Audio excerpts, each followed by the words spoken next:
वेखदा नहीं रहा, कोई मैनूं ताड़ी वजाउंदे नूं तां नहीं वेख रहा, कोई मैनूं गाउंदे नूं तां नहीं वेख रहा, कोई मैनूं नचदे नूं तां नहीं देख रहा। हालेलुया। पर जदों इंसान परमेश्वर की हजूरी दे विच चला जांदा है ना, उहने सच्चे ना खब्बे दाएं बाएं कुछ नहीं, उहदा मन है जिहड़ा ऐ बिल्कुल आनंद हो जाता है। कई बार साडा मन गाउण नूं करदा है, असीं गाउने आ, साडा मन उच्ची उच्ची बोलण नूं करदा है, प्रार्थना विच असीं बोलदे आ, साडा मन है नच्चण नूं करदा, असीं नचदे आ।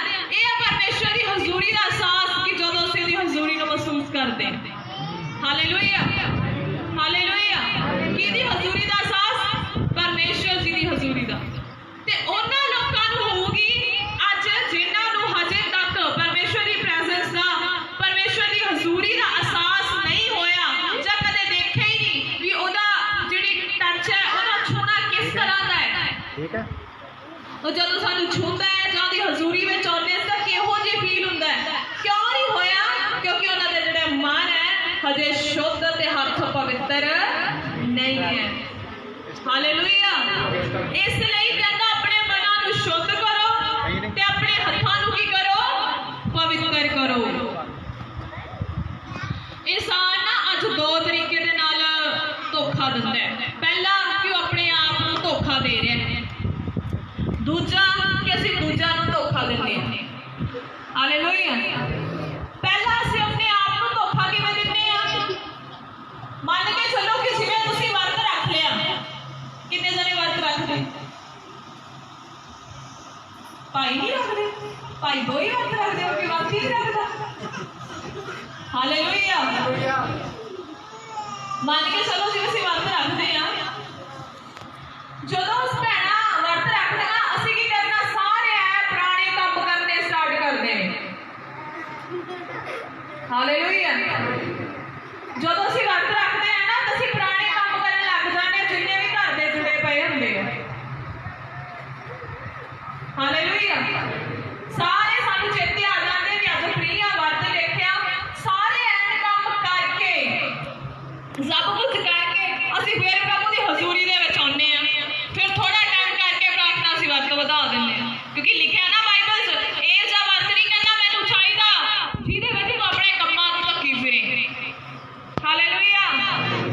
ਜਿਹਦੇ ਵਿੱਚ तू अपने ਕੰਮਾਂ ਨੂੰ ਕੀ ਕਰੇ? ਧੱਕੀ ਫਿਰੇ। वर्त रख के परमेश्वर चाਹੁੰਦਾ है ਅਸੀਂ देखो वर्त रखदे आ यानी भुखे रहने आ। क्यों भुखे रहने आ? क्योंकि ਜਿਹੜੀ ਸਾਡੀ ਭੁੱਖ ਹੈ ਨਾ, ਉਹ ਸਾਨੂੰ ਅਹਿਸਾਸ ਕਰਾਉਂਦੀ ਕਿ ਮੈਂ ਕਿਸ ਚੀਜ਼ ਲਈ ਵਰਤ ਰੱਖਿਆ, ਮੈਂ ਉਹਦੇ ਲਈ ਬੇਨਤੀ ਪਾਵਾਂ। ਹਾਲੇਲੂਇਆ। ਉਹਦੇ ਲਈ ਕੀ ਪਾਵਾਂ? ਬੇਨਤੀ ਪਾਵਾਂ। ਉਹ ਸਾਡੀ ਭੁੱਖ ਸਾਨੂੰ ਬਾਰ-ਬਾਰ ਯਾਦ ਕਰਾਉਂਦੀ ਕਿ ਮੈਂ ਕਿਸ ਚੀਜ਼ ਲਈ ਪਰਮੇਸ਼ਵਰ ਦੇ ਅੱਗੇ ਅਰਦਾਸ ਕਰਨੀ, ਕੀ ਚੀਜ਼ ਮੰਗ ਰਿਹਾ। ਤੇ ਜਦੋਂ ਸਾਨੂੰ ਭੁੱਖ ਲੱਗਦੀ ਹੈ ਤਾਂ ਅਸੀਂ ਉਸੇ ਟਾਈਮ ਉਸ ਚੀਜ਼ ਨੂੰ ਚੇਤੇ ਕਰਕੇ ਅਰਦਾਸ ਪਾਉਣੀ ਆ, ਬੇਨਤੀ ਕਰਨੀ ਕਿ ਮੈਂ ਇਸ ਚੀਜ਼ ਲਈ ਵਰਤ ਰੱਖਿਆ, ਪ੍ਰਭੂ ਆਹ ਕੰਮ ਆਹ ਚੀਜ਼ ਮੇਰੇ ਲਈ ਕਰ ਦੇ। हालेलुया। जिन्हें समझ लग रही है बोलो हालेलुया। ना कि इसलिए भुखे रहना कि अपने कम्मा बंदियां नूं करना, इसलिए असीं भुख नहीं रखनी।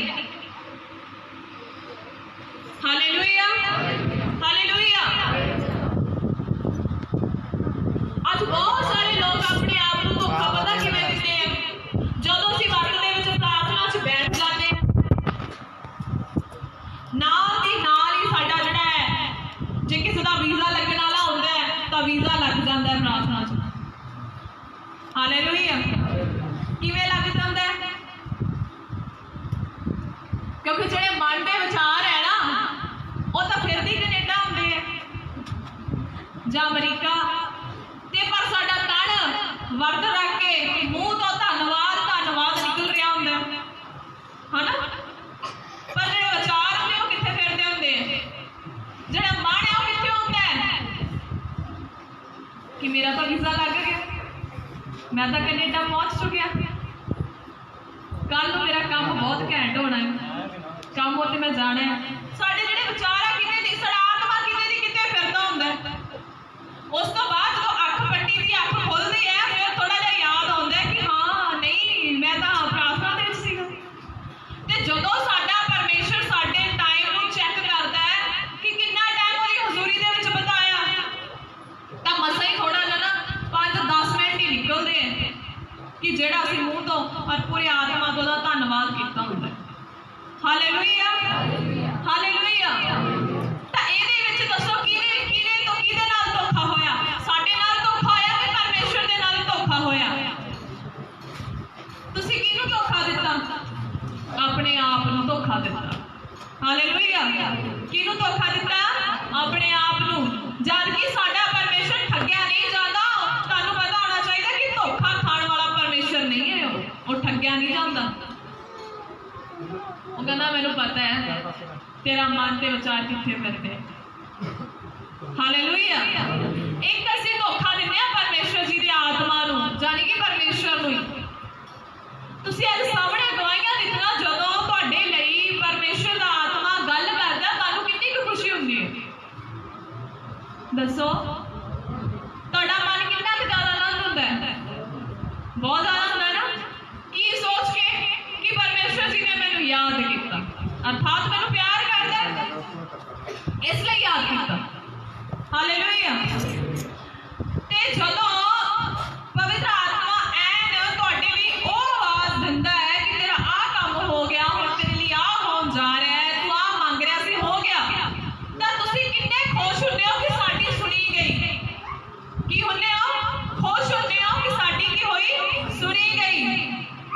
ਪਰ ਜਦੋਂ ਪਰਮੇਸ਼ਰ ਜੀ ਦਾ ਆਤਮਾ ਸਾਨੂੰ ਆਵਾਜ਼ ਦਿੰਦਾ ਹੈ ਕਿਸੇ ਵੀ ਕੰਮ ਦੇ ਲਈ ਵੀ ਤੂੰ ਆਹ ਕਰ, ਇਹਨੂੰ ਛੱਡ ਦੇ, ਆਹ ਕੰਮ ਛੱਡ ਦੇ, ਆਹ ਕੰਮ ਤੂੰ ਕਰ, ਜਾਂ ਤੂੰ ਮੇਰੀ ਆਹ ਗੱਲ ਮੰਨਿਆ। ਕਈ ਵਾਰੀ ਪਰਮੇਸ਼ਰ ਦਾ ਆਤਮਾ ਤੁਰੇ ਜਾਂਦੇ ਸਾਨੂੰ ਕੋਈ ਇਹੋ ਜਿਹਾ ਕੰਮ ਕਰਨ ਲਈ ਕਹਿੰਦਾ ਕਿ ਤੁਸੀਂ ਇੱਕਦਮ ਆਹ ਚੀਜ਼ ਦਾਨ ਕਰ ਦਿਓ ਜਾਂ ਚੀਜ਼ ਕਰ ਦਿਓ, ਸਾਨੂੰ ਪਰਖਦਾ ਹੈ। ਉਸ ਟਾਈਮ ਅਸੀਂ ਉਸ ਦੀ ਆਵਾਜ਼ ਨੂੰ ਦਬਾ ਦਿੰਦੇ ਹਾਂ। ਹਾਲੇਲੂਇਆ। ਕੀ ਕਰਦੇ ਨੇ? ਆਵਾਜ਼ ਨੂੰ ਦਬਾ ਦਿੰਦੇ ਹਾਂ, ਅਣਦੇਖਿਆ ਕਰ ਦਿੰਦੇ ਹਾਂ, ਮੈਂ ਨਹੀਂ ਕਰ ਸਕਦਾ। ਤਾਂ ਉੱਥੇ ਅਸੀਂ ਪਰਮੇਸ਼ਰ ਦੇ ਆਤਮਾ ਨੂੰ ਧੋਖਾ ਦਿੰਦੇ ਹਾਂ। ਅਸੀਂ ਸੁਣ ਕੇ ਅਣਸੁਣਿਆ ਕਰ ਦਿੰਦੇ ਹਾਂ। ਬਾਅਦ ਦੇ ਵਿੱਚ ਅਸੀਂ ਕਹਿ ਦਿੰਦੇ ਹਾਂ ਕਿ ਨਹੀਂ, ਮੈਨੂੰ ਤਾਂ ਪ੍ਰਭੂ ਨੇ ਦੱਸਿਆ ਹੀ ਨਹੀਂ ਸੀਗਾ। ਹਾਲੇਲੂਇਆ। ਹੱਥ ਉਠਾ ਕੇ ਬੋਲੀਏ ਹਾਲੇਲੂਇਆ। ਤਾਂ ਬਾਈਬਲ ਦੇ ਵਿੱਚ ਲਿਖਿਆ ਕਹਿੰਦਾ ਉਹ ਲੋਕ ਪਰਮੇਸ਼ਰ ਦੀ ਹਜ਼ੂਰੀ ਨੂੰ ਮਹਿਸੂਸ ਨਹੀਂ ਕਰ ਸਕਦੇ ਜਿਹੜੇ ਕਹਿੰਦਾ ਧੋਖਾ ਜਾਂ ਫਰੇਬ ਦੇ ਵੱਲ ਚਿੱਤ ਲਾਉਂਦੇ ਆ। ਕਿਹਦੇ ਵੱਲ ਚਿੱਤ ਲਾਉਂਦੇ ਆ? ਧੋਖੇ ਤੇ ਫਰੇਬ ਦੇ ਵੱਲ। ਅਸੀਂ ਫਿਰ ਪਰਮੇਸ਼ਰ ਜੀ ਨੂੰ ਧੋਖਾ ਹੀ ਦਿੰਦੇ ਆ। ਹਾਲੇਲੂਇਆ।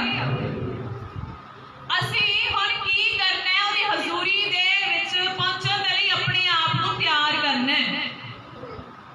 ਕੀ ਕਰਨਾ ਹੈ? ਤਿਆਰ ਕਰਨਾ ਉਹਦੀ ਹਜ਼ੂਰੀ ਦੇ ਵਿੱਚ ਪਹੁੰਚਣ ਦੇ ਲਈ। ਕਿਵੇਂ ਤਿਆਰ ਕਰਨਾ ਹੈ? ਕਿ ਜਿਹੜੇ ਸਾਡੇ ਹੱਥਾਂ ਦੇ ਕੰਮ ਹੈ ਨਾ, ਇਹਨਾਂ ਹੱਥਾਂ ਤੋਂ ਕਿਸੇ ਦੇ ਲਈ ਵੀ ਬੁਰਾਈ ਨਹੀਂ ਹੋਣੀ ਚਾਹੀਦੀ, ਬਲਕਿ ਮਦਦ ਲਈ ਉੱਠਣੇ ਚਾਹੀਦੇ ਆ, ਚੰਗੇ ਕੰਮ ਲਈ ਉੱਠਣੇ ਚਾਹੀਦੇ ਆ, ਪਰਮੇਸ਼ਰ ਦੇ ਕੰਮ ਦੇ ਲਈ ਆਪਣੇ ਹੱਥ ਵਧਾਉਣੇ ਚਾਹੀਦੇ ਆ। ਤੇ ਜਿਹੜੇ ਸਾਡੇ ਮਨ ਦੇ ਵਿਚਾਰ ਹੈ ਉਹ ਵੀ ਚੰਗੇ ਹੋਣੇ ਚਾਹੀਦੇ ਆ ਕਿਸੇ ਦੇ ਵੀ ਪ੍ਰਤੀ। ਹਾਲੇਲੂਇਆ। ਇਹਨਾਂ ਤਰੀਕਿਆਂ ਦੇ ਨਾਲ ਅਸੀਂ ਤਿਆਰੀ ਕਰਦੇ ਹਾਂ ਪਰਮੇਸ਼ਰ ਦੀ ਹਜ਼ੂਰੀ ਦੇ ਵਿੱਚ ਪਹੁੰਚਣ ਦੇ। ਜੇ ਤੁਸੀਂ ਆਪਣੇ ਮਨਾਂ ਨੂੰ ਤੇ ਆਪਣੇ ਹੱਥਾਂ ਨੂੰ ਨਹੀਂ ਸਹੀ ਕੀਤਾ ਨਾ, ਤਾਂ ਫਿਰ ਭਾਵੇਂ ਇੱਕ ਸੰਡੇ ਛੱਡ ਕੇ ਚਰਚ ਦੇ ਵਿੱਚ 2 ਵਾਰੀ ਆ ਜਾਓ, ਭਾਵੇਂ ਦਿਨ ਤੇ ਰਾਤ ਆਉਂਦੇ ਰਹੋ, ਤੁਸੀਂ ਪਰਮੇਸ਼ਰ ਦੀ ਹਜ਼ੂਰੀ ਦੇ ਵਿੱਚ ਨਹੀਂ ਪਹੁੰਚ ਸਕਦੇ। ਹਾਲੇਲੂਇਆ। ਚਰਚ ਆਉਣਾ ਇੱਕ ਆਤਮਿਕ ਐਜੂਕੇਸ਼ਨ ਸਕੂਲ ਹੈ ਜਿਹੜਾ ਸਾਨੂੰ ਪਰਮੇਸ਼ਰ ਦੀ ਬਾਣੀ ਦੀ ਸਿੱਖਿਆ ਦਿੰਦਾ ਹੈ। ਪਰ ਹਜ਼ੂਰੀ ਦੇ ਵਿੱਚ ਅਸੀਂ ਕਿਵੇਂ ਪਹੁੰਚਣਾ? ਉਹਦੇ ਆਤਮਾ ਨੂੰ ਕਿਵੇਂ ਫੀਲ ਕਰਨਾ ਜਾਂ ਮਹਿਸੂਸ ਕਰਨਾ? ਤੁਹਾਨੂੰ ਪਤਾ ਹੈ, ਅਗਰ ਜੇ ਅਸੀਂ ਉਹਦੀ ਹਜ਼ੂਰੀ ਨੂੰ ਜਾਂ ਉਹਦੀ ਪ੍ਰੈਜ਼ੈਂਸ ਨੂੰ ਮਹਿਸੂਸ ਹੀ ਨਾ ਕੀਤਾ, ਤਾਂ ਫਿਰ ਸਾਡਾ ਪ੍ਰਭੂ ਦੇ ਵਿੱਚ ਆਉਣਾ ਜਾਂ ਇੰਨੀਆਂ ਅਰਦਾਸਾਂ ਜਾਂ ਬੇਨਤੀਆਂ ਕਰਨ ਦਾ ਕੋਈ ਫਾਇਦਾ ਨਹੀਂ ਨਿਕਲਣਾ ਕਿ ਜਦੋਂ ਸਾਨੂੰ ਚੱਖਿਆ ਹੀ ਨਾ ਕਿ ਯਹੋਵਾ ਕਿਹੋ ਜਿਹਾ ਹੈ। ਹਾਲੇਲੂਇਆ। ਹੱਥ ਉਠਾ ਕੇ ਬੋਲੀਏ ਹਾਲੇਲੂਇਆ। ਦਾਊਦ ਕਹਿੰਦਾ ਕਿ ਜਦੋਂ ਵੀ ਮੈਂ ਤੇਰੀ ਹਜ਼ੂਰੀ ਦੇ ਵਿੱਚ ਲੀਨ ਹੋ ਜਾਣਾ ਤਾਂ ਮੈਂ ਉਹਦੇ ਸਾਰੇ ਕਸ਼ਟ, ਸਾਰੇ ਦੁੱਖ ਤੇ ਸਾਰੇ ਰੋਗ ਭੁੱਲ ਜਾਂਦਾ ਹਾਂ। ਹਾਲੇਲੂਇਆ। ਸਾਰੇ ਦੁੱਖ ਤੇ ਸਾਰੇ ਰੋਗ ਕੀ ਹੋ ਜਾਂਦਾ? ਭੁੱਲ ਜਾਂਦਾ ਹਾਂ। ਤੁਸੀਂ ਇੱਕ ਗੱਲ ਯਾਦ ਰੱਖਣੀ ਹੈ ਕਿ ਪਵਿੱਤਰ ਆਤਮਾ ਸਾਡਾ ਬੈਸਟ ਚਰਵਾਹਾ ਹੈ। ਹਾਲੇਲੂਇਆ। ਸਾਡਾ ਮਾਰਗਦਰਸ਼ਨ ਆਤਮਿਕ ਤੌਰ ਤੇ ਪਵਿੱਤਰ ਆਤਮਾ ਕਰਦਾ ਹੈ।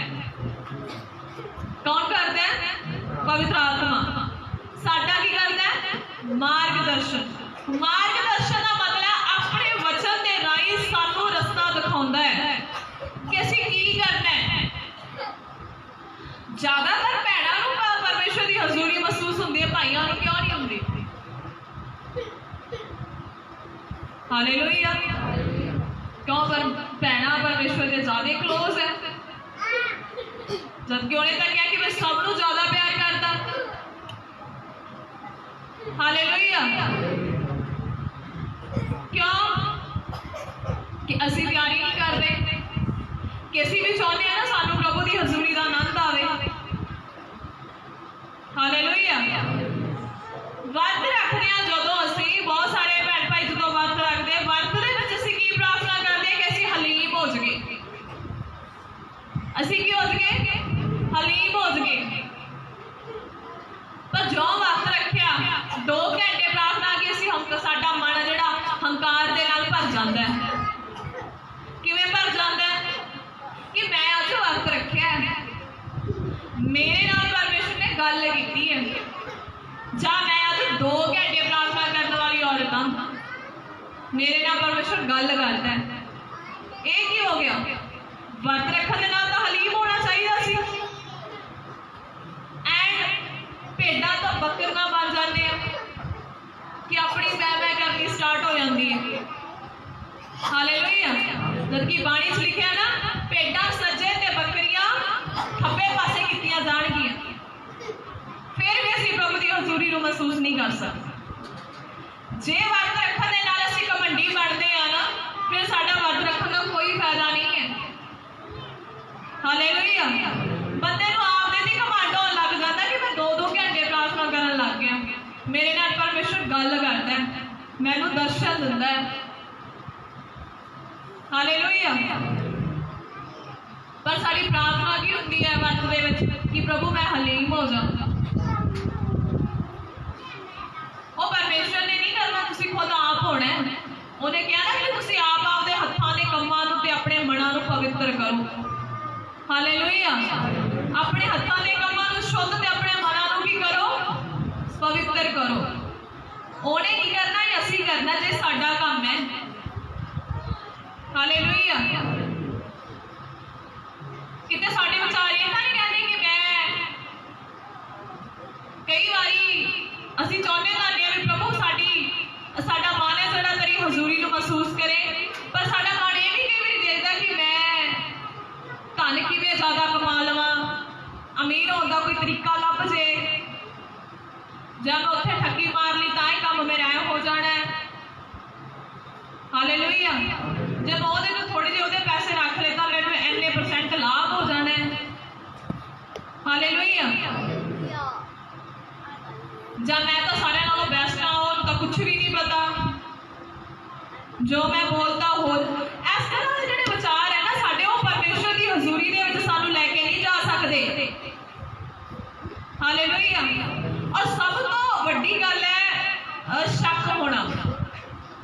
ਜਿਸ ਮਨ ਦੇ ਵਿੱਚ ਵੀ ਸ਼ੱਕ ਕੰਮ ਕਰਦਾ ਨਾ, ਉਹ ਤਾਂ ਬਿਲਕੁਲ ਹੀ ਪ੍ਰਭੂ ਦੀ ਹਜ਼ੂਰੀ ਨੂੰ ਮਹਿਸੂਸ ਨਹੀਂ ਕਰਦਾ। ਔਰ ਜ਼ਿਆਦਾਤਰ ਇੱਕ ਬੈਸਟ ਰਿਸ਼ਤਾ ਬਾਈਬਲ ਦੱਸਦੀ ਹੈ ਪਤੀ ਤੇ ਪਤਨੀ ਦਾ। ਹਾਲੇਲੂਇਆ। ਪਤੀ ਤੇ ਪਤਨੀ ਦੇ ਰਿਸ਼ਤੇ ਦੇ ਵਿੱਚ ਵੀ ਅਗਰ ਇਹ ਸ਼ੱਕ ਕੰਮ ਕਰਦਾ ਨਾ, ਤਾਂ ਫਿਰ ਵੀ ਤੁਸੀਂ ਪ੍ਰਭੂ ਦੀ ਹਜ਼ੂਰੀ ਨੂੰ ਮਹਿਸੂਸ ਨਹੀਂ ਕਰ ਸਕਦੇ। ਤੁਹਾਨੂੰ ਆਪਣੇ ਰਿਸ਼ਤਿਆਂ ਤੇ ਭਰੋਸਾ ਰੱਖਣਾ ਚਾਹੀਦਾ ਔਰ ਪਰਮੇਸ਼ਰ ਜੀ ਦੇ ਹੱਥ ਦੇ ਵਿੱਚ ਦੇਣਾ ਚਾਹੀਦਾ ਹੈ। ਹਾਲੇਲੂਇਆ। ਜੇ ਤੁਹਾਡੇ ਮਨਾਂ ਦੇ ਵਿੱਚ ਸ਼ੱਕ ਕੰਮ ਕਰਦਾ ਹੈ ਤਾਂ ਇਹਦੇ ਵਿੱਚ ਨਾ ਤਾਂ ਪਰਮੇਸ਼ਰ ਜੀ ਦਾ ਕੋਈ ਦੋਸ਼ ਹੈ, ਇਹਦੇ ਵਿੱਚ ਤੁਹਾਡਾ ਹੀ ਨੁਕਸਾਨ ਹੈ ਕਿ ਤੁਸੀਂ ਆਪ ਹੀ ਠੱਗੇ ਜਾਂਦੇ ਹੋ ਔਰ ਸ਼ੈਤਾਨ ਦੇ ਹਵਾਲੇ ਆਪਣੇ ਰਿਸ਼ਤੇ ਨੂੰ ਕਰ ਦਿੰਦੇ ਹੋ। ਜਦੋਂ ਕਿਸੇ ਵੀ ਰਿਸ਼ਤੇ ਦੇ ਵਿੱਚ ਸ਼ੱਕ ਕੰਮ ਕਰਦਾ ਹੈ, ਖਾਸ ਕਰਕੇ ਪਤੀ ਤੇ ਪਤਨੀ ਦੇ ਰਿਸ਼ਤੇ ਦੇ ਵਿੱਚ, ਤਾਂ ਬਾਈਬਲ ਦੇ ਵਿੱਚ ਲਿਖਿਆ ਉਹ ਰਿਸ਼ਤਾ ਫਿਰ ਸ਼ੈਤਾਨ ਦੇ ਹੱਥਾਂ ਦੇ ਵਿੱਚ ਚਲਾ ਜਾਂਦਾ ਹੈ। ਕਿੱਥੇ ਚਲਾ ਜਾਂਦਾ ਹੈ? ਸ਼ੈਤਾਨ ਦੇ ਹੱਥਾਂ ਦੇ ਵਿੱਚ। ਤੇ ਤੁਹਾਨੂੰ ਪਤਾ ਜਿਹੜੀ ਚੀਜ਼ ਫਿਰ ਸ਼ੈਤਾਨ ਦੇ ਹੱਥਾਂ ਦੇ ਵਿੱਚ ਚਲੀ ਗਈ, ਉਹਨੇ ਕਿਵੇਂ ਕਰਨਾ? ਉਹਨੂੰ ਤੋੜ ਮਰੋੜ ਕੇ ਐਨ ਉਹਦਾ ਬਿਲਕੁਲ ਨਾਸ਼ ਕਰ ਦੇਣਾ। ਹਾਲੇਲੂਇਆ। ਹੱਥ ਉਠਾ ਕੇ ਬੋਲੀਏ ਹਾਲੇਲੂਇਆ। ਫਿਰ ਤਾਂ ਬਿਲਕੁਲ ਹੀ ਨਹੀਂ ਪ੍ਰਭੂ ਦੀ ਹਜ਼ੂਰੀ ਦੇ ਵਿੱਚ ਪਹੁੰਚ ਸਕਦੇ, ਕਿਉਂਕਿ ਸਾਡੇ ਵਿਚਾਰ ਹਰ ਇੱਕ ਦੇ ਨਾਲ ਅਸੀਂ ਆਪਣੇ ਰਿਸ਼ਤੇ ਨੂੰ ਕੰਪੇਅਰ ਕਰਨ ਲੱਗ ਜਾਂਦੇ ਹਾਂ। ਤਾਂ ਪਰਮੇਸ਼ਵਰ ਕਹਿੰਦਾ ਕਿ ਮੇਰੇ ਵੱਲੋਂ ਤਾਂ ਰਿਸ਼ਤਾ ਠਹਿਰਾਇਆ ਹੋਇਆ ਪਵਿੱਤਰ ਹੈ, ਪਰ ਅਸੀਂ ਆਪ ਪਵਿੱਤਰ ਕਰ ਦਿੰਦੇ ਹਾਂ। ਹਾਲੇਲੂਇਆ। ਤਾਂ ਫਿਰ ਇਹੋ ਜਿਹਾ ਮਨ ਜਾਂ ਇਹੋ ਜਿਹੇ ਵਿਚਾਰ ਕਿੱਦਾਂ ਪ੍ਰਭੂ ਦੀ ਹਜ਼ੂਰੀ ਨੂੰ ਫੀਲ ਕਰ ਸਕਦੇ? ਨਹੀਂ ਕਰ ਸਕਦੇ ਨਾ। ਤਾਂ ਫਿਰ ਬਹੁਤ ਸਾਰੇ ਕਹਿੰਦੇ ਸਾਨੂੰ ਤਾਂ ਕੁਝ ਦਿਖਦਾ ਹੀ ਨਹੀਂ, ਹੈ ਨਾ। ਕੀ ਕਾਰਨ ਹੋ ਸਕਦਾ? ਹਾਲੇਲੂਇਆ। ਸ਼ਾਇਦ ਮੇਰੇ 'ਚ ਕੋਈ ਕਮੀ ਹੋ ਸਕਦੀ ਹੈ। ਇਹ ਨਹੀਂ ਅਸੀਂ ਕਹਿੰਦੇ ਕਿ ਮੇਰੇ 'ਚ ਕੋਈ ਕਮੀ ਹੋ ਸਕਦੀ ਆ। ਅਸੀਂ ਉੱਤੋਂ ਪ੍ਰਭੂ ਨੂੰ ਕੀ ਕਹਿੰਦੇ? ਸ਼ਾਇਦ ਪ੍ਰਭੂ ਸਾਡੇ ਨਾਲ ਹੀ ਨਹੀਂ ਪਿਆਰ ਕਰਦਾ। ਹਾਲੇਲੂਇਆ। ਇਹੀ ਕਹਿੰਦੇ ਆ ਨਾ, ਸਾਨੂੰ ਪਿਆਰ ਨਹੀਂ ਕਰਦਾ, ਅਸੀਂ ਉਹਦੇ ਛੱਡੇ ਹੋਏ ਆ। ਜੇ ਪਿਆਰ ਕੀਤਾ ਤਾਂ ਫੇਰ ਹੀ ਕਰੂਸ ਤੇ ਆਪਣੇ ਆਪ ਨੂੰ ਦਿੱਤਾ, ਐਵੇਂ ਨਹੀਂ ਦਿੱਤਾ ਤੁਹਾਡੇ ਨੇ। ਹਾਲੇਲੂਇਆ। ਉੱਥੇ ਅਸੀਂ ਆਪਣੇ ਆਪ ਨੂੰ, ਆਪਣੇ ਮਨ ਨੂੰ ਤੇ ਆਪਣੇ ਹੱਥਾਂ ਦੇ ਕੰਮਾਂ ਨੂੰ ਚੈੱਕ ਕਰਨਾ ਕਿ ਕਿਤੇ ਮੇਰੇ ਕੰਮ, ਮੇਰੇ ਹੱਥ ਕਿਤੇ ਬਦੀ ਦੇ ਕੰਮਾਂ ਦੇ ਲਈ ਤਾਂ ਨਹੀਂ ਉੱਠਦੇ, ਜੂਆ ਖੇਡਣ ਦੇ ਲਈ ਜਾਂ ਹਰ ਕੋਈ ਮਾੜਾ ਕੰਮ ਕਰਨ ਦੇ ਲਈ ਜਿਹੜਾ ਪਰਮੇਸ਼ਵਰ ਜੀ ਨੂੰ ਨਹੀਂ ਪਸੰਦ ਆਉਂਦਾ, ਦੂਜਿਆਂ ਨੂੰ ਠੱਗਣ ਦੇ ਲਈ, ਬੇਈਮਾਨੀ ਕਰਨ ਦੇ ਲਈ, ਜਾਂ ਮੇਰੇ ਵਿਚਾਰ ਦੂਜਿਆਂ ਦੇ ਪ੍ਰਤੀ ਚੰਗੇ ਆ ਨਹੀਂ। ਮੈਂ ਹਰ ਕੋਈ ਨੂੰ ਚੰਗੀ ਨਿਗਾਹ ਦੇ ਨਾਲ ਦੇਖਦਾ ਜਾਂ ਦੇਖਦੀ ਨਹੀਂ। ਉੱਥੇ ਅਸੀਂ ਚੈੱਕ ਕਰਨਾ ਆਪਣੇ ਮਨ ਦੇ ਵਿਚਾਰਾਂ ਨੂੰ ਕਿ ਤਾਂ ਕਰਕੇ ਜਿਹੜਾ ਸਾਡਾ ਮਨ ਹੈ ਪਰਮੇਸ਼ਵਰ ਦੀ ਹਜ਼ੂਰੀ ਨੂੰ ਮਹਿਸੂਸ ਨਹੀਂ ਕਰ ਪਾਉਂਦਾ। ਹਾਲੇਲੂਇਆ। ਕੀ ਨਹੀਂ ਕਰ ਪਾਉਂਦਾ? ਮਹਿਸੂਸ ਨਹੀਂ ਕਰ ਸਕਦਾ। ਇਹਦੇ ਵਿੱਚ ਅਸੀਂ ਪ੍ਰਭੂ ਦੀ ਹਜ਼ੂਰੀ ਦੇ ਵਿੱਚ ਬੈਠਦੇ ਹਾਂ। ਤੁਹਾਨੂੰ ਪਤਾ ਜਿੱਥੇ 2 ਜਾਂ 3 ਹੁੰਦੇ ਆ, ਉਹਨੇ ਕਿਹਾ ਉਹਨਾਂ ਦੇ ਵਿਚਕਾਰ ਐਨ ਪ੍ਰਭੂ ਦੀ ਹਜ਼ੂਰੀ ਉਹਨਾਂ ਦੇ ਵਿੱਚ ਆ ਜਾਂਦੀ ਹੈ। ਪਰ ਹਜ਼ੂਰੀ ਦੇ ਵਿੱਚ ਬੈਠ ਕੇ ਵੀ ਸਾਨੂੰ ਕਦੇ ਹਜ਼ੂਰੀ ਦੀ ਪ੍ਰੈਜ਼ੈਂਸ ਮਹਿਸੂਸ ਨਹੀਂ ਹੁੰਦੀ। ਸਾਨੂੰ ਲੱਗਦਾ ਨਹੀਂ ਕਿ ਅਸੀਂ ਪ੍ਰਭੂ ਦੀ ਹਜ਼ੂਰੀ ਦੇ ਵਿੱਚ ਬੈਠੇ ਹਾਂ। ਹਾਲੇਲੂਇਆ। ਤੇ ਇਹਦੇ ਵਿੱਚ ਕਿਹਦੇ ਨਾਲ ਧੋਖਾ ਹੋ ਰਿਹਾ? ਪਰਮੇਸ਼ਵਰ ਦੇ ਨਾਲ। ਸਾਡੇ ਨਾਲ ਧੋਖਾ ਹੋ ਰਿਹਾ, ਕਿਉਂਕਿ ਸਾਡੇ ਨਾਲ ਇਸ ਕਰਕੇ ਧੋਖਾ ਹੋ ਰਿਹਾ, ਅਸੀਂ ਧੋਖਾ ਦੇ ਰਹੇ ਹਾਂ, ਤਾਂ ਕਰਕੇ ਸਾਡੇ ਨਾਲ ਧੋਖਾ ਹੋ ਰਿਹਾ। ਹਾਲੇਲੂਇਆ। ਹੱਥ ਉਠਾ ਕੇ ਬੋਲੀਏ ਹਾਲੇਲੂਇਆ। ਅਸੀਂ ਧੋਖਾ ਦੇ ਰਹੇ ਹਾਂ, ਤਾਂ ਹੀ ਸਾਡੇ ਨਾਲ ਕੀ ਹੋ ਰਿਹਾ ਹੈ? ਧੋਖਾ ਹੋ ਰਿਹਾ ਹੈ। ਬੱਚੇ ਮਾਂ ਪਿਓ ਨੂੰ ਧੋਖਾ ਦੇ ਰਹੇ ਹੈ, ਪਤੀ ਪਤਨੀ ਇੱਕ ਦੂਜੇ ਨੂੰ ਧੋਖਾ ਦੇ ਰਹੇ ਹੈ, ਇਸੇ ਲਈ ਉਹਨਾਂ ਨਾਲ ਵੀ ਧੋਖੇ ਹੋ ਰਹੇ ਹੈ। ਕਿਉਂਕਿ ਬਾਣੀ 'ਚ ਲਿਖਿਆ, ਜੈਸਾ ਤੂੰ ਬੀਜੇਗਾ ਉਹੀ ਤੇਰੇ ਲਈ ਉੱਗੂਗਾ ਤੇ ਉਹੀ ਤੂੰ ਵੱਢੇਗਾ। ਹਾਲੇਲੂਇਆ। ਹੱਥ ਉਠਾ ਕੇ ਬੋਲੀ ਹਾਲੇਲੂਇਆ। ਸਭ ਤੋਂ ਪਹਿਲਾਂ ਕਿਸੇ ਆਪਦੇ ਮਨਾਂ ਦੇ ਵਿੱਚੋਂ ਨਾ ਸ਼ੱਕ ਨੂੰ ਕੱਢੀਏ। ਸਭ ਤੋਂ ਜ਼ਰੂਰੀ ਗੱਲ ਹੈ ਕੀ ਕੱਢੀਏ? ਸ਼ੱਕ। ਕਿਸੇ ਵੀ ਤਰੀਕੇ ਦਾ ਸ਼ੱਕ। ਜਾਂ ਮੰਨ ਕੇ ਚੱਲੋ ਨਾ, ਅਸੀਂ ਬਹੁਤ ਸਾਰੇ ਲੋਕ ਦੂਜਿਆਂ ਨੂੰ ਨਾ ਆਪਦੇ ਨਾਲ ਮਾੜਾ ਹੀ ਸਮਝਦੇ ਆ ਕਿ ਮੇਰੇ ਨਾਲੋਂ ਮਾੜਾ ਹੈ, ਮੈਂ ਇਹਦੇ ਨਾਲੋਂ ਜ਼ਿਆਦਾ ਚੰਗਾ। ਉਹਦੇ ਨਾਲ ਬੋਲ ਚਾਲ, ਉਹਨਾਂ ਨਾਲ ਵਰਤਾਓ ਰੱਖਣਾ ਚੰਗਾ ਨਹੀਂ ਸਮਝਦੇ। ਤਾਂ ਪਰਮੇਸ਼ਵਰ ਜੀ ਕਹਿੰਦਾ ਇਹੋ ਜਿਹੇ ਲੋਕ ਵੀ ਮੇਰੀ ਹਜ਼ੂਰੀ ਦੇ ਵਿੱਚ ਨਹੀਂ ਚੜ ਸਕਦੇ, ਮਹਿਸੂਸ ਨਹੀਂ ਕਰ ਸਕਦੇ, ਕਿਉਂਕਿ ਉਹ ਸਭ ਨੂੰ ਇੱਕ ਅੱਖ ਦੇ ਨਾਲ ਦੇਖਦਾ, ਬਰਾਬਰ ਪਿਆਰ ਕਰਦਾ ਹੈ। ਹਾਲੇਲੂਇਆ। ਹੱਥ ਉਠਾ ਕੇ ਬੋਲੀ ਹਾਲੇਲੂਇਆ।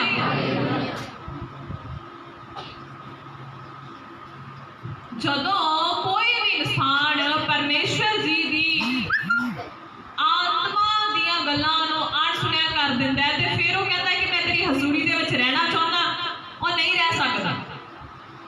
ਹਾਲੇਲੂਇਆ। ਜਿੰਨੇ ਲੋਕ ਅੱਜ ਇਸ ਜਗ੍ਹਾ ਤੇ ਬੈਠੇ ਹੈ ਨਾ, ਜੇ ਤੁਸੀਂ ਪ੍ਰਭੂ ਦੀ ਹਜ਼ੂਰੀ ਨੂੰ ਮਹਿਸੂਸ ਕਰਦੇ ਹੋ ਜਾਂ ਉਹਦੇ ਵਿੱਚ ਰਹਿੰਦੇ ਹੋ, ਤੇ ਇਹਦਾ ਮਤਲਬ ਹੈ ਤੁਸੀਂ ਸੱਚਮੁੱਚ ਉਸ ਪਵਿੱਤਰ ਪਹਾੜ ਦੇ ਉੱਪਰ ਚੜ ਸਕਦੇ ਹੋ, ਯਾਨੀ ਸਵਰਗ ਦੇ ਵਿੱਚ ਐਂਟਰ ਕਰ ਸਕਦੇ ਹੋ। ਹਾਲੇਲੂਇਆ। ਔਰ ਦੂਜਾ ਨੰਬਰ, ਤੁਸੀਂ ਕੁਝ ਵੀ ਪਰਮੇਸ਼ਵਰ ਤੋਂ ਮੰਗੋ, ਤੁਹਾਡੇ ਲਈ ਕਰ ਦੂਗਾ। ਤੁਸੀਂ ਕਿਸੇ ਵੀ ਚੀਜ਼ ਨੂੰ ਲੈਣ ਦੀ ਤਾਕਤ ਰੱਖਦੇ ਹੋ। ਹਾਲੇਲੂਇਆ। ਤੁਸੀਂ ਉਸ ਚੀਜ਼ ਨੂੰ ਵੀ ਲੈ ਸਕਦੇ ਹੋ ਜਿਹੜੀ ਤੁਹਾਡੇ ਲਈ ਨਹੀਂ ਹੋ ਸਕਦੀ, ਉਹ ਵੀ ਤੁਹਾਡੇ ਲਈ ਹੋ ਜਾਊਗੀ। ਹਾਲੇਲੂਇਆ। ਹੱਥ ਉਠਾ ਕੇ ਬੋਲੀ ਹਾਲੇਲੂਇਆ। ਹਾਲੇਲੂਇਆ। ਕਹਿੰਦਾ ਜਿਹੜਾ ਫਰੇਬ ਦੇ ਵੱਲ ਚਿੱਤ ਨਹੀਂ ਲਾਉਂਦਾ, ਧੋਖਿਆਂ ਦੇ ਵੱਲ ਚਿੱਤ ਨਹੀਂ ਲਾਉਂਦਾ, ਤੇ ਪਰਮੇਸ਼ਵਰ ਦੇ ਵੱਲੋਂ ਉਹਨੂੰ ਬਰਕਤ ਅਤੇ ਧਰਮ ਮਿਲੇਗਾ। ਕੀ ਮਿਲੂਗੀ? ਬਰਕਤ ਮਿਲੂਗੀ। ਕਈ ਵਾਰੀ ਤੁਹਾਨੂੰ ਪਤਾ ਅਸੀਂ ਗਰੀਬ ਕਿਉਂ ਰਹਿੰਦੇ ਆ? ਕਿਉਂਕਿ ਸਾਡੇ ਵਿਚਾਰ ਸਾਨੂੰ ਅਮੀਰ ਨਹੀਂ ਹੋਣ ਦਿੰਦੇ। ਹਾਲੇਲੂਇਆ। ਸਾਡੇ ਵਿਚਾਰ ਸਾਨੂੰ ਅਮੀਰ ਨਹੀਂ ਹੋਣ ਦਿੰਦੇ ਕਿ ਸਾਡੀ ਕਮੀ ਆ। ਕਈ ਵਾਰੀ ਅਸੀਂ ਦਸਵੰਧ ਨਹੀਂ ਦਿੰਦੇ ਪਰ ਫਿਰ ਵੀ ਗਰੀਬੀ ਦੇ ਸ਼ਰਾਪ ਨਹੀਂ ਟੁੱਟਦੇ, ਕਿਉਂਕਿ ਲਿਖਿਆ ਜਿਹੜੇ ਆਪਣੇ ਮਨਾਂ ਨੂੰ ਪਵਿੱਤਰ ਨਹੀਂ ਕਰਦੇ, ਆਪਣੇ ਹੱਥਾਂ ਦੇ ਕੰਮਾਂ ਨੂੰ ਪਵਿੱਤਰ ਨਹੀਂ ਕਰਦੇ, ਤੇ ਪਰਮੇਸ਼ਰ ਜੀ ਕੋਲ ਉਹਨਾਂ ਨੂੰ ਬਰਕਤ ਵੀ ਨਹੀਂ ਮਿਲ ਸਕਦੀ। ਹਾਲੇਲੂਇਆ। ਪਰਮੇਸ਼ਰ ਜੀ ਦੇ ਕੋਲ ਉਹਨਾਂ ਨੂੰ ਬਰਕਤ ਨਹੀਂ ਮਿਲ ਸਕਦੀ। ਇਹਦਾ ਮਤਲਬ ਇਸ ਦੇ ਕਾਰਨ ਕਿ ਸਾਡੀ ਗਰੀਬੀ ਨਹੀਂ ਜਾਂਦੀ ਤੇ ਅਸੀਂ ਗਰੀਬ ਰਹਿੰਦੇ, ਅਸੀਂ ਕਰਜ਼ਦਾਰ ਰਹਿੰਦੇ ਹਾਂ। ਹਾਲੇਲੂਇਆ। ਹੱਥ ਉਠਾ ਕੇ ਬੋਲੀ ਹਾਲੇਲੂਇਆ। ਤੁਹਾਨੂੰ ਪਤਾ ਕਿਸੇ ਵੀ ਇੱਕ ਕੰਮ ਨੂੰ ਕਰਨ ਦੇ ਨਾਲ ਸਾਰੀ ਭਗਤੀ ਪੂਰੀ ਨਹੀਂ ਹੁੰਦੀ। ਸਾਰੇ ਕੰਮ ਕਰਕੇ ਫਿਰ ਅਸੀਂ ਭਗਤੀ ਨੂੰ ਪੂਰਾ ਕਰਦੇ ਹਾਂ, ਧਰਮ ਨੂੰ ਪੂਰਾ ਕਰਦੇ ਹਾਂ। ਫਿਰ ਜਦੋਂ ਅਸੀਂ ਸਾਰੇ ਕੰਮਾਂ ਨੂੰ ਪੂਰਾ ਕਰਦੇ ਹਾਂ ਨਾ, ਫਿਰ ਅਸੀਂ ਪਰਮੇਸ਼ਰ ਦੀ ਨਿਗਾਹ ਦੇ ਵਿੱਚ ਧਰਮੀ ਠਹਿਰਦੇ ਹਾਂ। ਕਿਹਦੀ ਨਿਗਾਹ ਦੇ ਵਿੱਚ? ਪਰਮੇਸ਼ਰ ਦੀ ਨਿਗਾਹ ਦੇ ਵਿੱਚ। ਤੁਹਾਨੂੰ ਪਤਾ ਨਾ ਵਚਨ ਦੇ ਵਿੱਚ ਲਿਖਿਆ ਕਿ ਧਰਮੀਆਂ ਦੀਆਂ ਪ੍ਰਾਰਥਨਾਵਾਂ ਦਾ ਅਸਰ ਹੁੰਦਾ ਹੈ। ਕਿੰਨਿਆਂ ਨੂੰ ਪਤਾ ਹੈ? ਪਤਾ ਨਾ ਕਿ ਧਰਮੀਆਂ ਦੀਆਂ ਪ੍ਰਾਰਥਨਾਵਾਂ ਦਾ ਕੀ ਹੁੰਦਾ ਹੈ? ਅਸਰ ਹੁੰਦਾ ਹੈ। ਹੁਣ ਮੈਂ ਧਰਮੀ ਹੈ ਜਾਂ ਨਹੀਂ, ਜਾਂ ਤੁਸੀਂ ਧਰਮੀ ਹੋ ਜਾਂ ਨਹੀਂ, ਇਹ ਪਰਮੇਸ਼ਰ ਨੂੰ ਪਤਾ ਹੈ ਕਿ ਤੁਸੀਂ ਉਹਦੀ ਨਿਗਾਹ ਦੇ ਵਿੱਚ ਧਰਮੀ ਹੈਗੇ ਆ ਕਿ ਨਹੀਂ। ਤੁਸੀਂ ਉਹਦੀ ਨਿਗਾਹ ਦੇ ਵਿੱਚ ਧਰਮੀ ਠਹਿਰ ਕੇ ਪ੍ਰਾਰਥਨਾ ਕਰ ਰਹੇ ਹੋ ਕਿ ਅਧਰਮੀ ਠਹਿਰ ਕੇ ਪ੍ਰਾਰਥਨਾ ਕਰ ਰਹੇ ਹੋ। ਜੇ ਤੁਸੀਂ ਉਹਦੀ ਨਿਗਾਹ ਦੇ ਵਿੱਚ ਧਰਮੀ ਠਹਿਰ ਕੇ ਪ੍ਰਾਰਥਨਾ ਕਰ ਰਹੇ ਹੋ ਤਾਂ ਤੁਹਾਡੀਆਂ ਪ੍ਰਾਰਥਨਾਵਾਂ ਦਾ ਅਸਰ ਹੋਊਗਾ, ਕੰਮ ਹੋਣਗੇ। ਤੇ ਧਰਮੀ ਅਸੀਂ ਕਿਵੇਂ ਠਹਿਰਾਂਗੇ? ਇਕੱਲਾ ਪ੍ਰਾਰਥਨਾ ਕਰਨ ਦੇ ਨਾਲ ਨਹੀਂ, ਬਹੁਤ ਸਾਰੇ ਕੰਮ ਹੈ ਜਿਨ੍ਹਾਂ ਨੂੰ ਸਾਰਿਆਂ ਨੂੰ ਪੂਰਾ ਕਰਕੇ ਅਸੀਂ ਧਰਮੀ ਠਹਿਰਦੇ ਹਾਂ। ਹਾਲੇਲੂਇਆ। ਹੱਥ ਉਠਾ ਕੇ ਬੋਲੀਏ ਹਾਲੇਲੂਇਆ। ਤੇ ਫਿਰ ਉਸ ਧਰਮ ਨੂੰ ਪੂਰਾ ਕਰਦੇ ਆ ਤੁਸੀਂ ਪਰਮੇਸ਼ਰ ਦੀ ਨਿਗਾਹ ਦੇ ਵਿੱਚ, ਫਿਰ ਅਸੀਂ ਧਰਮੀ ਠਹਿਰ ਜਾਂਦੇ ਹਾਂ। ਹਜੇ ਸਾਨੂੰ ਪਤਾ ਨਹੀਂ ਕਿ ਉਹਨੇ ਸਾਨੂੰ ਧਰਮੀਆਂ ਦੀ ਲਿਸਟ ਦੇ ਵਿੱਚ ਠਹਿਰਾਇਆ ਕਿ ਨਹੀਂ ਠਹਿਰਾਇਆ, ਕਿ ਅਸੀਂ ਉਹੀ ਵੜਕਾ ਮਾਰੀ ਜਾਂਦੇ ਹਾਂ। ਹਜੇ ਸਾਨੂੰ ਪਤਾ ਨਹੀਂ, ਸ਼ੋਰ ਨਹੀਂ ਹੈ ਕਿ ਅਸੀਂ ਉਹਦੀ ਨਿਗਾਹ ਦੇ ਵਿੱਚ ਧਰਮੀ ਠਹਿਰੇ ਆ ਕਿ ਨਹੀਂ ਠਹਿਰੇ। ਜਿੱਦਾਂ ਅਸੀਂ ਆਪਣੇ ਮਨਾਂ ਦੇ ਵਿਚਾਰਾਂ ਨੂੰ ਤੇ ਹੱਥਾਂ ਦੇ ਕੰਮਾਂ ਨੂੰ ਪਵਿੱਤਰ ਕਰ ਲਿਆ, ਉਦੋਂ ਹੀ ਅਸੀਂ ਐਨ ਉਹਦੀ ਨਿਗਾਹ ਦੇ ਵਿੱਚ ਧਰਮੀ ਠਹਿਰ ਜਾਣਾ ਤੇ ਸਾਡੀਆਂ ਪ੍ਰਾਰਥਨਾਵਾਂ ਦੇ ਅਸਰ ਹੋਣ ਲੱਗ ਜਾਣੇ ਹੈ। ਹਾਲੇਲੂਇਆ। ਤੁਹਾਨੂੰ ਪਤਾ ਜਦੋਂ ਬੰਦਾ ਉਦੋਂ ਧਰਮੀ ਠਹਿਰਨਾ ਸ਼ੁਰੂ ਕਰ ਦਿੰਦਾ ਹੈ, ਜਦੋਂ ਤੋਂ ਮਿਸਟੇਕ ਹੋ ਜਾਏ ਨਾ ਧਰਮੀ ਤੋਂ, ਤਾਂ ਨਾਲ ਦੀ ਨਾਲ ਉਸਨੂੰ ਮਹਿਸੂਸ ਕਰੂਗਾ ਕਿ ਮੇਰੇ ਤੋਂ ਗਲਤੀ ਹੋਈ ਹੈ, ਮੈਂ ਮਾਫੀ ਮੰਗਾ। ਹਾਲੇਲੂਇਆ। ਮੈਂ ਕੀ ਮੰਗਾ? ਮਾਫੀ ਮੰਗਾ। ਮੇਰੇ ਤੋਂ ਗਲਤੀ ਹੋਈ ਹੈ, ਮੈਨੂੰ ਨਹੀਂ ਕਰਨਾ ਚਾਹੀਦਾ ਸੀ।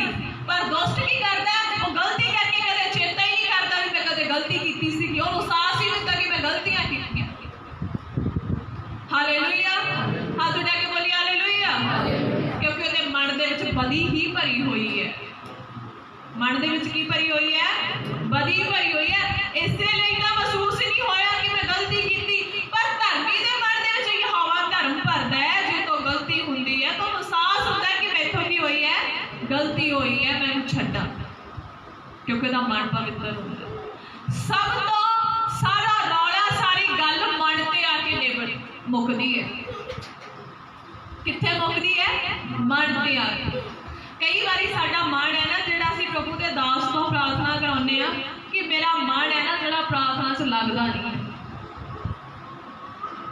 ਕਿੰਨਿਆਂ ਦਾ ਨਹੀਂ ਮਨ ਲੱਗਦਾ ਪ੍ਰਾਰਥਨਾ 'ਚ? ਜੇ ਤੁਸੀਂ ਅੱਜ ਸੱਚ ਬੋਲੋਗੇ ਨਾ ਤਾਂ ਤੁਹਾਡਾ ਹੱਲ ਹੋ ਜਾਊਗਾ, ਤੁਹਾਡਾ ਮਨ ਲੱਗਣ ਲੱਗ ਜਾਊਗਾ, ਪ੍ਰਭੂ ਲਾ ਦੂਗਾ।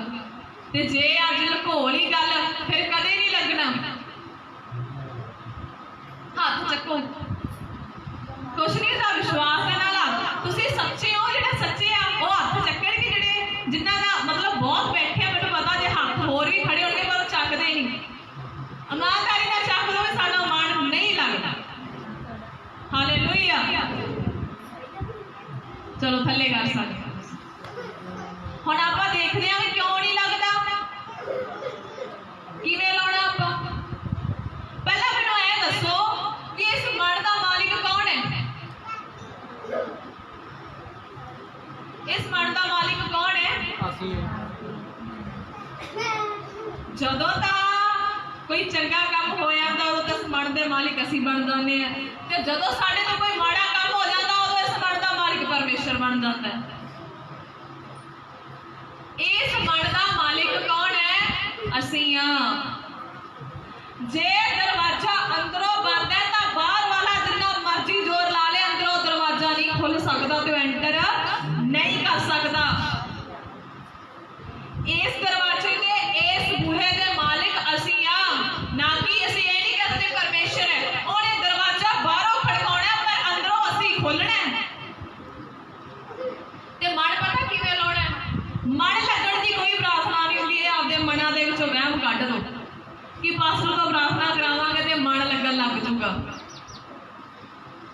ਮਨ ਤਾਂ ਨਹੀਂ ਲੱਗਦਾ ਕਿਉਂਕਿ ਇਹਦੇ ਮਨ ਦੇ ਵਿਚਾਰ ਨਹੀਂ ਬਦਲੇ।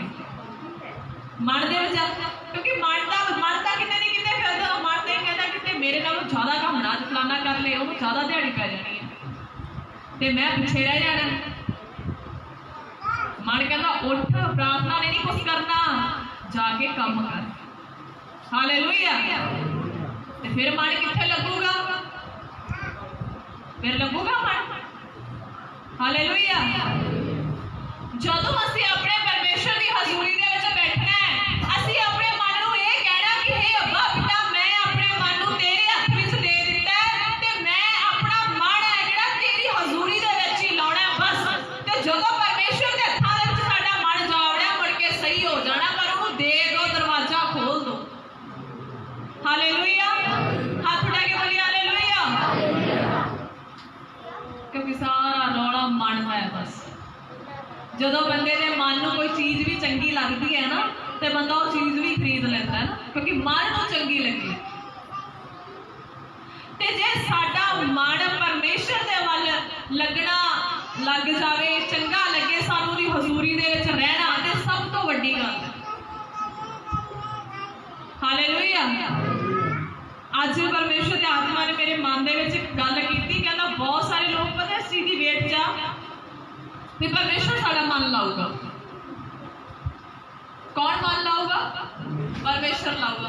ਬੈਠੇ ਆ ਤੇ ਝਾਕੀ ਜਾਂਦੇ ਆ, ਸਾਲ ਬੀਤ ਗਏ, ਸਦੀਆਂ ਬੀਤ ਗਈਆਂ, ਵੀ ਪਰਮੇਸ਼ਰ ਆਊਗਾ ਤੇ ਸਾਡਾ ਮਨ ਹੈ ਜਿਹੜਾ ਲਾਊਗਾ। ਉਹਨਾਂ ਚਿਰ ਅਸੀਂ ਪ੍ਰਾਰਥਨਾ ਨਹੀਂ ਕਰਨੀ ਜਿੰਨਾ ਚਿਰ ਪਰਮੇਸ਼ਰ ਸਾਡਾ ਮਨ ਨਹੀਂ ਲਾਉਂਦਾ। ਇਸ ਚੀਜ਼ ਦੇ ਵਿੱਚ ਬੈਠੇ ਤੇ ਕੱਲ ਪਰਮੇਸ਼ਰ ਦੇ ਆਤਮਾ ਨੇ ਗੱਲ ਕੀਤੀ। ਕਹਿੰਦਾ ਮੈਂ ਬਹੁਤ ਜਲਦ ਆਉਣ ਵਾਲਾ, ਤਿਆਰ ਹੋ ਜਾਓ। ਉਹ ਤਾਂ ਆਉਣ ਵੀ ਵਾਲਾ ਤੇ ਸਾਡਾ ਹਜੇ ਮਨ ਹੀ ਨਹੀਂ ਲੱਗਿਆ। ਹਾਲੇਲੂਇਆ। ਹੱਥ ਉਠਾ ਕੇ ਬੋਲੀ ਹਾਲੇਲੂਇਆ। ਸਾਡਾ ਹਜੇ ਮਨ ਨਹੀਂ ਲੱਗਦਾ। ਸਾਡਾ ਪਰਮੇਸ਼ਰ ਸਾਡੇ ਬੂਹੇ ਦੇ ਵਿੱਚ ਆ ਕੇ ਖੜਾ ਹੈ।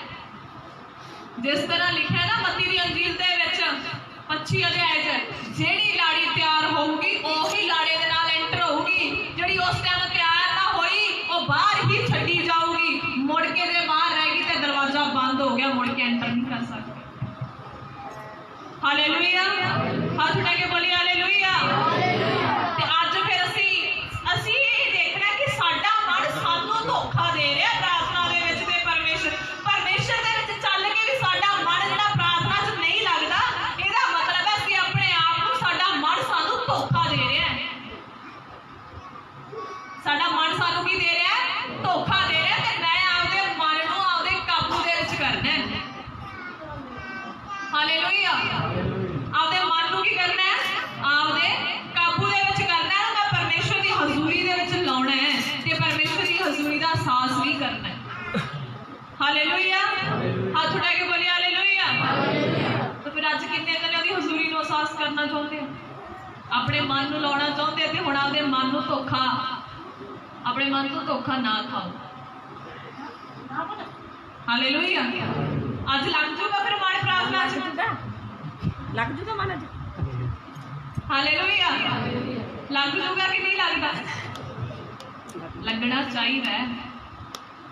ਇਹ ਨਾ ਕੋਈ ਲੱਗ ਜੂਗਾ, ਲੱਗਣਾ ਚਾਹੀਦਾ। ਕਿਉਂਕਿ ਜੇ ਮਨ ਗਲਤ ਚੀਜ਼ਾਂ ਤੇ ਲੱਗ ਗਿਆ ਤੇ ਮਨ ਨੇ ਸਾਰੀ ਉਮਰ ਦੇ ਲਈ ਨਰਕ ਦੇ ਵਿੱਚ ਜਾ ਕੇ ਸੁੱਟ ਦੇਣਾ। ਮਨ ਦੇ ਮਗਰ ਨਾ ਲੱਗੋ ਵੀ ਮਨ ਕਰੂਗਾ ਤਾਂ। ਮਨ ਤਾਂ ਭੱਜਦਾ ਜ਼ਿਆਦਾ ਬੁਰੀਆਂ ਚੀਜ਼ਾਂ ਵੱਲ ਭੱਜਦਾ, ਚੰਗੀਆਂ ਚੀਜ਼ਾਂ ਵੱਲ ਨਹੀਂ ਭੱਜਦਾ। ਕਿਉਂਕਿ ਮਨ ਨੂੰ ਚੰਗਾ ਹੀ ਬੁਰਾ ਲੱਗਦਾ ਤੇ ਜਿਹੜਾ ਚੰਗੀ ਚੀਜ਼ ਉਹਨੂੰ ਪਸੰਦ ਨਹੀਂ ਆਉਂਦੀ, ਜਿਵੇਂ ਕਿ ਪਰਮੇਸ਼ਰ ਦੇ ਵਚਨ ਦੇ ਅਨੁਸਾਰ, ਤੇ ਬੁਰੀਆਂ ਚੀਜ਼ਾਂ ਉਹਨੂੰ ਬਹੁਤ ਚੰਗੀਆਂ ਲੱਗਦੀਆਂ ਨੇ। ਹਾਲੇਲੂਇਆ। ਹੱਥ ਉਠਾ ਕੇ ਬੋਲੀ ਹਾਲੇਲੂਇਆ। ਅੱਜ ਅਸੀਂ ਪ੍ਰਭੂ ਦੇ ਵਚਨ ਦੇ ਦੁਆਰਾ ਆਪਣੇ ਮਨ ਨੂੰ ਕਾਬੂ ਕਰਨਾ ਹੈ ਕਿ ਮੈਂ ਆਪਦਾ ਮਨ ਪਰਮੇਸ਼ਰ ਦੀ ਹਜ਼ੂਰੀ 'ਚ ਆਪ ਲਾਉਣਾ ਹੀ ਲਾਉਣਾ। ਕਿੰਨੇ ਕੁ ਦਿਨ ਲੱਗੂਗਾ? ਘੱਟੋ ਘੱਟ ਮਹੀਨਾ ਪ੍ਰੈਕਟਿਸ ਹੋਊਗੀ ਤੁਹਾਡੀ, ਆਖਰ ਤੇ ਲੱਗ ਹੀ ਜਾਣਾ। ਹਾਲੇਲੂਇਆ। ਆਖਿਰ ਤਾਂ ਲੱਗ ਹੀ ਜਾਣਾ। ਮਹੀਨਾ ਨਾ ਲੱਗੂਗਾ, ਵੱਧ ਤੋਂ ਵੱਧ 2 ਮਹੀਨੇ ਆਖਰੇ ਨੂੰ ਲੱਗਣਾ ਹੀ ਪਊਗਾ ਤੁਹਾਡੇ ਮਗਰ, ਪਰ ਤੁਸੀਂ ਇਹਦੇ ਮਗਰ ਨਾ ਲੱਗੋ। ਹਾਲੇਲੂਇਆ। ਤੇ ਫਿਰ ਆਓ ਸਭ ਜਣੇ ਅਸੀਂ ਅੱਜ ਅੱਖਾਂ ਨੂੰ ਬੰਦ ਕਰਾਂਗੇ। ਖਾਸ ਕਰਕੇ ਉਹ ਪ੍ਰਾਰਥਨਾ ਕਰ ਜਿਨ੍ਹਾਂ ਦਾ ਮਨ ਨਹੀਂ ਲੱਗਦਾ। ਹੱਥ ਚੱਕ ਕੇ ਪ੍ਰਾਰਥਨਾ ਕਰੋ।